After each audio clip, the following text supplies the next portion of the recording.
जय हिंद विवेक। जय हिंद sir. Thank you very much. आप you always pick up the best of the issues. देखिए, एक सबसे बड़ी बात आपको समझने की है कि ये अमेरिका की दादागिरी आपने कहा। मैं इसको कहूंगा ये अमेरिका की दादागिरी नहीं है, ये ट्रंप प्रशासन की दादागिरी है। ये ट्रंप उसकी मैं इसको थोड़ा समझने के लिए मेरा जो मुझे लगता है कि जो अमेरिका की इंटरनल इश्यूज आज की तारीख में हो रहे हैं। अमेरिका, आप देखें पिछले 4 जितने भी इलेक्शंस हुए, अधिकतर इलेक्शंस में ट्रंप को हार का सामना करना पड़ा है। चाहे वो न्यू जर्सी हो, चाहे वो कोई भी इलेक्शन हो। एक ये इनके वाइस प्रेसिडेंट के भाई भी कहीं इलेक्शन में लड़े खड़े हुए थे, वो भी हार चुके हैं। तो एक वहां पर अमेरिका में ट्रंप की जो अप्रूवल रेटिंग है वो लगातार गिरती चली जा रही है। पहली बात, उन्होंने एक स्टेटमेंट दिया कि अगर हम ये मिड टर्म जो कि एंड ऑफ द ईयर में होने वाला है, अगर मिड टर्म को नहीं जीतेंगे तो आई कैन बी इम्पीच्ड। उनको डर है। ये ट्रंप को जो डर है, उस डर का कहीं ना कहीं ये उसका ट्रांसलेशन आपको यहां पर होता नजर आ रहा है। और ट्रंप जो दादागिरी कर रहे हैं, वो दादागिरी ऐसे देशों के खिलाफ की जा रही है जो कि रिटेलिएट नहीं कर सकते। आप मुझे बताएं, वेनेजुएला और अमेरिका में क्या मुकाबला है? उनको नहीं पता है कि करेगा वेनेजुएला रिटेलिएट नहीं सर, कर रशिया सकता। रिटेलिएट नहीं करेगा क्या? अब वही मैं I was coming to that. तो उसके बाद उन्होंने कोलंबिया उसको कहा, तो उन्होंने जब उसने जवाब दिया उनको कि भाई जो तुम्हें करना है कर लो, तब इन्होंने कहा कि it was an honour to talk to you and this that and the other. और उनकी टोन पूरी तरह से बदल गई। तो अमेरिका की परिस्थिति दादागिरी करने वाली नहीं है। अमेरिका की परिस्थिति यह है कि वो किसी प्रकार से ट्रंप की अप्रूवल, अब ट्रंप के जो ट्रंप प्रशासन है, उनके कामों को इलेक्शन आने तक, मिड टर्म आने तक उसको कहीं ना कहीं उसको बेहतर करने का प्रयास करें, ये मेरा मानना है। जहां तक सवाल रूसी जहाज के ऊपर कब्जा करने का है या रूस को उसको खदेड़ करके और वहां पर जाकर के देखिए, उस पे वहां पर रशिया की न्यूक्लियर सबमरीन मौजूद थी। और ये रिस्ट्रेंट दिखाया है न्यूक्लियर सबमरीन ने कि they did not want to get into direct conflict Vivek. तो उन्होंने वहां पर इस बात को आप मान के चलिए कि रूस इस चीज को कभी भी रशिया का इतिहास रहा है, आप इतिहास खोल के देख लें, कभी भी वो अपने इस प्रकार के उसको एक्सेप्ट नहीं करेगा। तो रशिया का रिटेलिएशन जरूर आएगा। मेरा ये मानना है कि जो ट्रंप प्रशासन आज कर रहा है वो अमेरिका के डोमेस्टिक लॉज के भी खिलाफ है, इंटरनेशनल लॉज के खिलाफ है, यूएन चार्टर के खिलाफ है, सब चीजों के खिलाफ है। अब कोई तो इसके सामने मुझे लगता है आना पड़ेगा जो कि इस बात को बता सके कि भाई ये पूरी इस तरह से आप पूरे इंटरनेशनल लॉज का, डोमेस्टिक लॉ, हर एक चीज का उल्लंघन करके और आप अपना मकसद सिद्ध करने के लिए आगे बढ़ते चले जाएं। जो ग्रीनलैंड के बारे में उन्होंने कहा, जिस प्रकार की भाषा वो दूसरे देशों के अध्यक्षों के, राष्ट्राध्यक्षों के लिए प्रयोग में लाते हैं कि उन्होंने एक कुत्ता भेज दिया, they have sent a dog Denmark और समथिंग लाइक दैट। तो मेरा ये मानना है कि ये कहीं ना कहीं डोनाल्ड ट्रंप की एरोगेंस और उनकी नहीं सर, वो डेस्परेशन है। वो तो जो करना है अब जी में करें सर। हाँ, ये लेकिन थर्ड वर्ल्ड वॉर को दुनिया को आग के हवाले कम से कम नहीं कर सकते। आप तीसरी दुनिया विश्व को युद्ध को तीसरे विश्व युद्ध को विवेक न्योता दे रहे हैं डोनाल्ड क्या ट्रंप। क्या ऐसा हो रहा है? क्या थर्ड वर्ल्ड वॉर को जानबूझकर न्योता दिया जा रहा है या गेम चल रहा है? मैं चुग साहब से रिएक्शन, फिर श्रीवास्तव जी आपके पास आ रहा हूं। चुग साहब नमस्कार है जी, जय भारत है। जय भारत। 31 दिसंबर की हमारी यही बात हुई थी शाम को कि 2026 सूर्य का साल है, ईगोइज्म टॉप पे रहेगी। यहां 2026 में आप छोटे छोटे कई और काउंटर्स भी वॉर के खुलते हुए देखेंगे। ये धीरे करके 1 2 3 साल में पूरा वर्ल्ड वॉर 3 का एंगल क्रिएट होगा ही होगा, इसमें कोई गुंजाइश नहीं है। 3 ओपनिंग स्टेटमेंट देता हूं मैं और फिर मैं बिहाइंड द पर्दा जाऊंगा कि यहां पे जो हम ऑयल टैंकर की बात कर रहे हैं या वेनेजुला के ऊपर हर कोई बात कर रहा है कि ऑयल के कारण वेनेजुला, गोल्ड के कारण वेनेजुला, पर्दे के पीछे क्या है उस पर आते हैं। 3 ओपनिंग स्टेटमेंट है। पहला ये कि ट्रंप साहब का सूर्य खराब है। 2026 एक ऐसा साल है जो सूर्य का साल है और आप देखेंगे कि इसी साल में उनके हेल्थ इश्यूज भी बढ़ेंगे और ट्रंप का ही आप देखेंगे डाउनफॉल शुरू होगा, क्योंकि इस बार मिड ईयर इलेक्शन का भी समय है 2026 में। साथ में दूसरी ओपनिंग स्टेटमेंट यह है कि ये जो साल है इसी के साथ जब हम क्लब करते हैं तो आप देखेंगे कि कई जगह छोटे छोटे मुद्दे के आसपास यूएस अल्टीमेटली ट्रंप ऐसा चाहेंगे कि United states of America United ना रहे। तो ट्रंप आने वाले समय में यूनाइटेड स्टेट्स ऑफ अमेरिका का शायद आखिरी प्रेसिडेंट भी बन के रहेंगे। अब आते हैं पर्दे के पीछे वाली कहानी। कई लोग बात कर रहे हैं ऑयल की बात, ऑयल टैंकर की हम बात कर रहे हैं कि यहां पे Russia US oil tanker, game oil tanker की है ही नहीं जी। गेम वेनेजुला में भी ऑयल की नहीं थी, गेम थी ड्रग माफिया की। एंड इसके ऊपर मैं चर्चा थोड़ा आराम से एलाबोरेट कर सकता हूं अगर आप मेरे को और समय दें, नहीं तो सेकंड राउंड में आराम से ड्रग माफिया को खोलने की कोशिश करूंगा। नहीं, आप अपनी बात पूरी कीजिए। आप कह रहे हैं ड्रग्स से जुड़ा हुआ था, आप कह रहे हैं कि रशिया के बेलावन में ड्रग्स का कैरी किया जा रहा था। तो मैं इसके बिहाइंड द पर्दा आता हूं। देखिए जी, कोकेन जो है वो लीव्स ऑफ कोका प्लांट से बनता है, एंड ये मेजरली कोलंबिया, पेरू, चिले में बनता है। एंड वेनेजुला और निकारागुआ जो है, जो साउथ अमेरिका से नॉर्थ अमेरिका को जो कनेक्ट करता है, वहां पे पास थ्रू होता है, यानी कॉन्डुइट है। अब यहां पे यूएस और यूएसएसआर जो थे वो पहले प्रॉक्सी वॉर में थे, एंड उसके कारण पूरा लैटिन अमेरिका में कहीं ना कहीं प्रॉक्सी वॉर के कारण कभी यूएस की चलती थी, कभी यूएसएसआर की चलती, जिसके कारण यूएस कांग्रेस ने एक बोलैंड अमेंडमेंट पास किया था, जिसके तहत उन्होंने कहा था कि हम कोई भी एंटी कम्युनिस्ट गवर्नमेंट को हम रेबल के थ्रू टॉपल नहीं करेंगे। एंड उस टाइम पे एक कॉन्ट्रा करने के लिए, कॉन्ट्रा करके एक रेबल्स ग्रुप होता था जो यूएस ने, रीगन, रोनाल्ड रीगन जो उसका यूएस का प्रेसिडेंट था, उसने इनफैक्ट ईरान को हथियार सप्लाई करे थे, और उस पैसे को लेकर उन्होंने कॉन्ट्रा को फंडिंग करी थी कि तुम जाके निकारागुआ गवर्नमेंट को टॉपल कर दो, जिसका एयरक्राफ्ट रशिया ने मार गिराया था। और वहां से निकली थी ये कहानी कि भाई साहब ये क्या कर रहे हो, तुमने तो ये पूरा अमेंडमेंट पास किया था। अब उस कहानी को यहां पे लिंक करते हैं।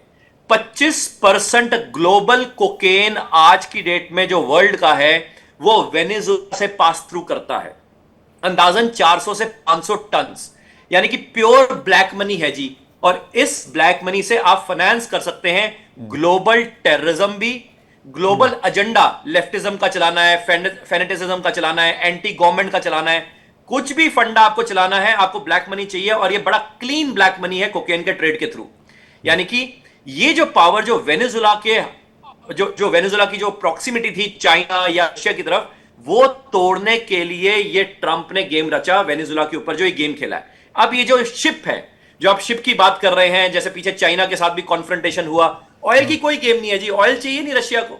रैदर मैं तो ये कहूंगा वेनेजुला के पास, बार बार सारे लोग कह रहे हैं कि 300 बिलियन बैरल्स है, अरे सर उसका हाई सल्फर कंटेंट के साथ सोर ऑयल है, उस ऑयल की कोई वैल्यूएशन ही नहीं है। मतलब कायदे से आपकी उसको सेटअप करने के लिए इतनी कॉस्ट है कि आप उसको सेटअप करके मेंटेन करके जो कॉस्ट होगी उसके बाद आप उसको रिफाइन कर पाएंगे। तो वेनेजुला ऑयल में कोई ज्यादा दम नहीं है, दम वो ट्रग ट्रेड का था जो मैं खोलने की कोशिश करने की चाहत रख रहा था। आपने ठीक है इसको एक अच्छे पॉइंट से कनेक्ट किया, लेकिन आपने एक अच्छा वैलिड पॉइंट भी उठाया जो मुझे भी थोड़ा सा अपीलिंग लगा कि भाई रशिया के पास तो वैसे भी बहुत ऑयल है, तो रशियन ऑयल टैंकर यहां क्या कर रहा था और ये रशियन ऑयल टैंकर में फिर क्या ले जाया जा रहा था, जिस तरफ चूक साहब इशारा कर रहे हैं। संजीव जी। देखिए विवेक जी, सबसे पहले तो मैं ये कहना चाहता हूं कि यूनाइटेड स्टेट्स ऑफ अमेरिका के राष्ट्रपति डोनाल्ड ट्रंप जिस रास्ते पर चल रहे हैं और जिस तरीके का वो आक्रामकता, अभी आर्थिक आक्रामकता अभी कम नहीं हुई थी और सामरिक आक्रामकता भी शुरू कर दी, जो टैरिफ का जो वॉर शुरू किया था उसके बाद वो अब सीधे सीधे वॉर करने जा रहे हैं। लोगों, राष्ट्रपतियों, प्रधानमंत्रियों को उठा ले जा रहे हैं और उठाने की धमकी भी दे रहे हैं। ये जो राष्ट्रपति डोनाल्ड ट्रंप का जो पूरा जो किया धरा है वो अमेरिका की जो ग्लोबल क्रेडिबिलिटी के ऊपर बड़े प्रश्न चिन्ह खड़े कर रहा है।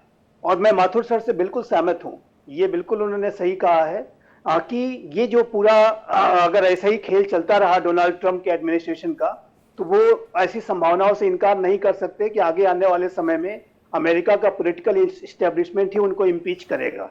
और अमेरिका की जो पूरी ग्लोबल क्रेडिबिलिटी जिस तरीके से वो गिराते जा रहे हैं, अमेरिका में शत्रुओं को बढ़ाते जा रहे हैं, चाहे वो कोलंबिया हो, मैक्सिको हो, भारत हो, और किसको उन्होंने नहीं छोड़ा है, किसी को नहीं छोड़ा है। जाहिर है कि एक पूरे बड़ी लिस्ट बना करके आक्रामक तरीके से टैरिफ वॉर शुरू कर दिया सभी के ऊपर। और यदि किसी को नहीं छोड़ा है तो फिर मुल्ला मुनीर के ऊपर रहमी दिखाई है या किम जोंग उन के ऊपर रहमी दिखाई है। शेष तो अन्य सारे जो मित्रों हो, चाहे एलाइज हो, चाहे पार्टनर हो, सभी को उन्होंने अपना एडवर्सरी बनाने का ठान रखा है। तो ऐसे में अमेरिका की जो ग्लोबल क्रेडिबिलिटी अगर इसी तरह से गिरती रही तो मैं मानता हूं कि अमेरिका का जो पॉलिटिकल इस्टेब्लिशमेंट है वो बहुत ही जब उसकी अपनी साख पर बनाएगी तो जाहिर है कि वो इस्टेब्लिशमेंट किसी राष्ट्रपति को भी नहीं बख्शेगा। और मेरा ऐसा मानना है कि ऐसे में डोनाल्ड ट्रंप का भविष्य में अगर वो चिंता जता रहे हैं कि अगर मैं मिड टर्म इलेक्शन नहीं जीता तो मेरा इंपीचमेंट हो जाएगा इसलिए मुझे जीतना जरूरी है, वो चिंता बिल्कुल सही है, क्योंकि वो जानते हैं कि अमेरिका का एस्टेब्लिशमेंट जो है वो किस तरीके से कार्य करता है, और अमेरिका का एस्टेब्लिशमेंट अगर कभी उसके अंदर इस तरीके के असेसमेंट आ गए कि ये राष्ट्रपति तो पूरा बेड़ा गर्क ही कर देगा, तो राष्ट्रपति को हटाना ही बेहतर होगा। तो ये ऐसे में अमेरिका का जो सीनेट है और जो कांग्रेस है वो बहुत पावरफुल है, और वो किसी भी राष्ट्रपति को इम्पीच करना भी जानती है।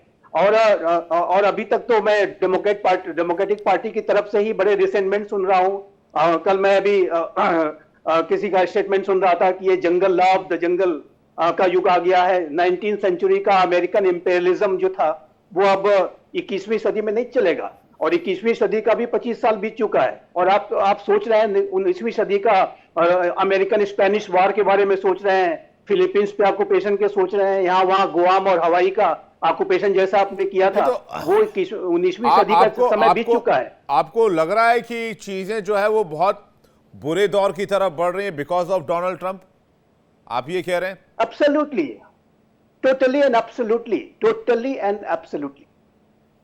एक व्यक्ति इतना ज्यादा इररिस्पांसिबल कैसे हो सकता है जो कि इतने बड़े पद पे बैठा हो, जो कि पूरे विश्व में डेमोक्रेसी, ह्यूमन राइट्स और रूल्स बेस्ड ऑर्डर के कस्टोडियन के तौर पर अपनी बातों बिल्कुल। एक और बहुत इंपॉर्टेंट खबर आई कि आज ही एक बिल साइन करा है जिसमें रूसी ऑयल खरीदने पर 500% तक टैरिफ लगाने की बात का प्रावधान है, नंबर 1। नंबर 2, $1.5 ट्रिलियन का डिफेंस बजट पास किया है करंट फाइनेंशियल ईयर के लिए अमेरिका ने। ये दो इंपॉर्टेंट खबर निकल कर आई है। जी, मैंने भी वो देखी है। और देखिए, ये जो बिल लाया गया है वो वहां के एक सेनेटर, जिनको कि अभी हमने सुना कि किस तरीके से वो प्राइवेट कन्वर्सेशंस को पब्लिक कन्वर्सेशंस कैसे बना देते हैं, और ये डिप्लोमेटिक नॉर्म्स और न्यूआंसेस और प्रोटोकॉल सब भूलता जा रहा है अमेरिका। और अमेरिका और भारत के जो संबंध है उसकी जो संवेदनशीलता है, एक एम्बेसडर के साथ क्या वार्ता हुई है आप पूरे प्रेस को बता दे रहे हैं, ये कहाँ की समझदारी है? मैं तो बिल्कुल मेरे समझ के परे है। अगर कोई व्यक्ति प्राइवेट घर में एक डिनर के इनविटेशन में आप आए हुए हैं मेहमान बन के, और मेहमान आपसे कुछ बात करता है, तो उसको जाकर के आप रूफ टॉप पे चिल्लाएंगे क्या कि मेहमान ने मुझसे ये बात की, और उसको बदनाम करेंगे? ये किस तरह के गेस्ट हैं आप? तो यही जो सेनेटर हैं, इन्होंने ये बिल लाया है, और इन्होंने कहा है कि जो यदि रशिया यूक्रेन युद्ध को शांत कराने की राह में जो बाधा बनेगा उसके ऊपर 500% टैरिफ लगा देंगे। सबसे बड़ी बाधा क्या, आप पहले ये बताएंगे अमेरिका का एस्टेब्लिशमेंट, ये जो सेनेटर साहब हैं, ये बताएंगे क्या कि अमेरिका जो रशिया से जो न्यूक्लियर मटेरियल खरीदता है, क्या उसको करना वो रोकेंगे? क्या वो 500% का जो टैरिफ है वो लगाने से पहले ये बताइए कि रशिया से आप जो चीजें इंपोर्ट कर रहे हैं उसको आप कब रोकेंगे? दुनिया के बारे में तो बाद में सोचना, मैं इतना ही कहूंगा अभी। नहीं, बिल्कुल सही बात है। ऐसा लग रहा है डोनाल्ड ट्रंप किसी वो जो गली का एक बड़ा दबंग आदमी होता है जिसके पास बड़ा वो ब्लैक मनी होता है और बहुत सारा पावर होता है, 4-5 जो है वो फॉर्च्यूनर गाड़ी लगी होती है, 8-10 फॉर्च्यूनर गाड़ी लगी होती है, और वो किसी की बात नहीं सुनता। वो जब निकलता है तो सड़कें खाली कर दी जाती है, बाकी के लोग घर में दुबक जाते हैं। ऐसे ही डोनाल्ड ट्रंप ऐसे ही करके चल रहे हैं। डॉक्टर धीरज कौल भी अमेरिका से इस वक्त हमारे साथ जुड़ रहे हैं। एक बार कौल साहब का रिएक्शन ले लें।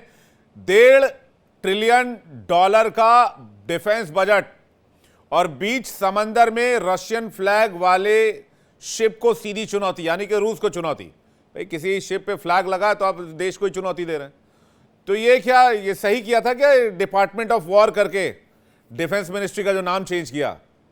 क्या वॉर ही लड़ना चाह रहा है अमेरिका? अभी तक तो पीस मेकर बने हुए थे, फिर बीच में डील मेकर बने, अब वॉर मेकर बन रहे हैं। कौल साहब नमस्कार, thank you for having me on the show. देखिए, नमस्कार है जी भारत से आपको। का ठीक, जय जय। और वेनेजुएला का टेक ओवर के बाद देखिए एक बड़ा सिंबॉलिक मैसेज ग्लोबली भेजा गया है, और आपके ही शो पे I think a week ago we were talking about it, 2 हफ्ते पहले, कि वेनेजुएला के प्रेसिडेंट को ऑप्शन दी है कि वो दूसरे देश को पिक करें, चले जाएं।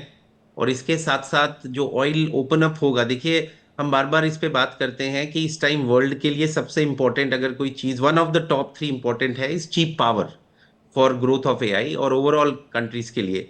वेनेजुएला ऑयल जो 17% है, अनटैप्ड है, तकरीबन 1 मिलियन बैरल प्रति डे से भी कम उसकी माइनिंग हो रही, रिफाइनिंग हो रही थी, जो कि तकरीबन 3 मिलियन बैरल प्रति दिन था 1970 में, और इस टाइम एंटिसिपेटेड है 3x, तकरीबन 5 से 7 मिलियन बैरल प्रति डे हम निकाल सकते हैं। तो उससे ऑयल प्राइसेस एक तो अभी रिसेंटली आप देखेंगे कि गिरेगी अगले कुछ 2 से 3 महीने में, और Venezuela oil is considered as US oil right now. तो इस टाइम सभी अगर आप कंपनीज देखें तो इस time we are looking for buyers. दुनिया में सबसे बड़े बायर्स इस टाइम जो ऑयल के हैं उसमें से चाइना और भारत आता है, और भारत की निर्भरता रशियन ऑयल पे कम हो रही है। हमने पिछले थिंक 6-8 मंथ से हम इस पे बात कर रहे हैं कि strategically India is cutting it down. US is expecting कि उसको और तेजी से कम किया जाए ताकि वेनेजुएलन ऑयल जो अब यूएस ऑयल है टेक्निकली, वो उसको खरीदने के लिए आगे और आए। और ये एक हैवी ऑयल है which is not similar oil, it's a very good quality heavy oil. तो इससे एक चीज जाहिर होती है। और कोई दूसरी बात, रशिया यूक्रेन वॉर में बार बार ये कहा जाता है कि जो रशियन मशीनरी को फ्यूल करता है वॉर को कंटिन्यू करने के लिए, उनकी जो डिफेंस सेल्स हैं रशिया की, साथ में मिनरल सेल्स और रेयर अर्थ गोल्ड, लेकिन सबसे बड़ी है एनर्जी सेल्स जिसमें ऑयल एंड गैस आती है। तो उसको अगर हम थोड़ा कम करें तो रशिया में गो ऑन बैक फ्रूट। लेकिन अब रिसेंटली जो निगोशिएशंस चल रही थी, जो हमें पता भी लग रहा था कि 90% ऑलमोस्ट आर एग्रीइंग, लेकिन सडनली रशिया ने अपने अटैक्स और बढ़ा दिए। तो फ्रॉम पॉइंट ऑफ निगोशिएशन चाह रहे हैं कि रशिया के ऊपर भी प्रेशर बिल्ट हो और उसके जो खरीदार हैं वो कम हो जाए। तो इस वजह से आप देख रहे हैं कि टैरिफ को बढ़ाने के लिए एक तरीके से पेशकश की गई है। ये पास नहीं है, आपको भी पता है, ये 500% बिल लगाना एक बहुत ही मुश्किल चीज है। 50% भी वॉज अ बिग इशू। लेकिन at the end of the day the goal is to cut down the buyers of Russian energy so that Russia goes into a negative drive financially, जो already उसके ऊपर आप देख रहे हैं pressure लेकिन काफी है। दो चीजें हैं Millions- दो चीजें हैं जो भी पैनल डिस्कशन में आई। एक तो रशियन ऑयल टैंकर क्यों आएगा वेनेजुएला से तेल लेने के लिए, और एक बात जो चुग साहब कह रहे थे कि ये जो ऑयल है वो सोर ऑयल है, ये इसमें सल्फर की मात्रा 3 या 4% से अधिक है, इसे रिफाइन करना मुश्किल है और ये महंगा भी पड़ता है। No let me correct. तो ये ये हैवी ऑयल है, ये मैं आपको बता देता हूं, ये हैवी ऑयल है। इसको ये refine एक्स्ट्रा हैवी करना- क्रूड ऑयल भी कहते हैं इसको, लेकिन ये लाइट ऑयल से correct. डिफरेंट होता है और इसमें इसे सोर भी माना जाता है। इसको रिफाइन करना बहुत मुश्किल है। ये जो जानकारी मिलकर आ रही है एआई आर्टिफिशियल इंटेलिजेंस के माध्यम से, वही हमने शेयर किया और थोड़ी देर Right. पहले चुग साहब इसको Right. कर रहे थे। मैं एक बात और जी, बता देता हाँ। हूं आपको जान के गर्व होगा कि भारत की रिफाइनिंग एबिलिटीज वर्ल्ड में इस टाइम टॉप है, one of the best. Gujarat के अंदर जो रिफाइनरीज हैं प्राइवेट ओन्ड, उनके अंदर कैपेबिलिटीज हैं किसी भी दुनिया के ऑयल को रिफाइन कर सके। नहीं, ये नहीं, बात सर, सही है। रशिया अपने ऑयल टैंकर्स क्यों भेजेगा वेनेजुएला में, सवाल इस बात को लेकर है। और देखिए, अगर लेकिन रशियन ऑयल टैंकर को निशाना बनाया गया है तो रूस क्या चुप रहेगा? इन दो सवालों पे जल्दी से आपका जवाब, फिर मैं माथुर जी और चुग साहब इंतजार कर रहे हैं। मुझे 1 मिनट दीजिए। पहली बात तो ये रशियन ऑयल टैंकर आप जिसकी बात कर रहे हैं, ये इसका नाम ही अलग था और इसको रीनेम किया गया। ये ईरान से निकला, वेनेजुएला की तरफ गया। वेनेजुएला में जब इसको इसका मैरीनेरा यूएस शिप्स ने, मैरीनेरा नाम था इसका। करेक्ट, वही मैं बता रहा हूं आपको। ईरान से निकला, वेनेजुएला की तरफ गया। देखिए, ध्यान दीजिए, ईरान भी एक्सपोर्टर है ऑयल का, वेनेजुएला भी एक्सपोर्टर है, रशिया भी एक्सपोर्टर है। तो एक बार बार क्यों घूमता रहेगा? तो वहां से निकला और ये डीप, इसको बोलते हैं डार्क फ्लीट ऑफ ऑयल, जो कि इलीगली ऑयल ट्रांजैक्शंस होती हैं। ये वेनेजुएला तक आया, इसको एम्बार्गो किया गया, फिर यहां से गया यूके की तरफ। फिर उस यूएस कोस्ट गार्ड इसको क्लोजली मॉनिटर कर रहा था। और यूके, जो आप आइसलैंड एरिया देखते हैं, उसके पास इसकी फुटेज ली गई। फिर स्पेशल ऑप्स ने इसके ऊपर लैंड किया और इसको इस टाइम कैप्चर में ले लिया गया है। लेकिन सवाल ये है कि ये जो डार्क फ्लीट है, ये इवेड करने के तरीके हैं। इसका नाम भी उन्होंने चेंज कर दिया, रजिस्ट्रेशन भी चेंज कर दिया आइसलैंड के पास आके। आप उठा के देख सकते हैं, मारिनेरो जो आप नाम ले रहे तो हैं। अब रूस चुप रहेगा इस मामले पर?